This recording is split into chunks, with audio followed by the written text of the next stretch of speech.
நம்மள பல பேர் என்ன நினைக்கிறோம், இந்த ஒரு துவாவை ஓதினா போதும், இந்த ஒரு சூறாவை 7 தடவை ஓதினா எல்லாம் சரியாயிடும் அப்படின்னு நினைக்கிறோம். ஆனால் சகோதர சகோதரிகளே, குரான் நமக்கு ஒரு மந்திரத்தை கற்றுக் கொடுக்கல, ஒரு வாழ்க்கை முறையை கற்றுக் கொடுக்குது. துவா ஏற்கப்படணும்னா நம்முடைய நாக்கு மட்டுமல்ல, நம்மளுடைய வாழ்க்கையே துவாவாக மாறணும்.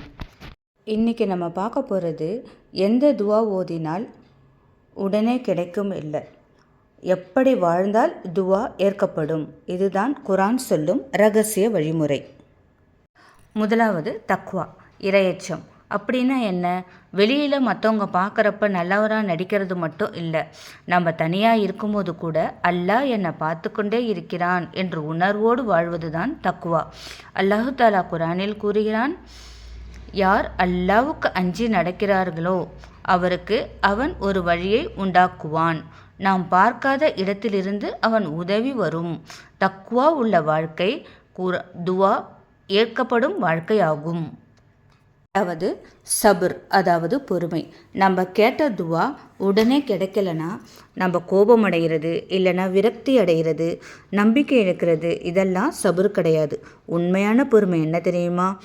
இன்னும் கிடைக்கல, ஆனால் அல்லாஹ் மேலே என் நம்பிக்கை மாறாது. அல்லாஹ் என்ன சொல்கிறான்? நிச்சயமாக பொறுமையாளர்களுடன் அல்லாஹ் இருக்கிறான். துவாவிற்கு தாமதம் இருக்கலாம், ஆனால் நிராகரிப்பு கிடையாது.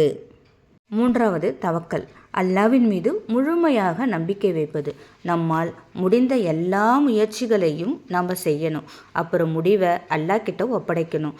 அவன் அழைக்கிறான், நீங்கள் என்னையே அழையுங்கள், நான் உங்களுடைய பிரார்த்தனைக்கு பதிலளிப்பேன். தவக்கல் இல்லாத துவா பாதி வழியில் நின்று போய்விடும். இன்றைக்கி கண்ணீரோட துவா செய்ய ஆரம்பிங்க, அல்லாஹ் அதை கண்டிப்பாக பார்த்துக்கிட்டு இருக்கிறான். இந்த வீடியோ உங்களுக்கு கிடைத்ததே ஒரு அடையாளம் தான். அல்லாஹ் உங்களை மறக்கலை. இன்றைக்கி ஒரு துவாவை மட்டும் கேளுங்க, யா அல்லாஹ் என்னுடைய மனசை உன்னிடம் நெருங்க விடு என்று.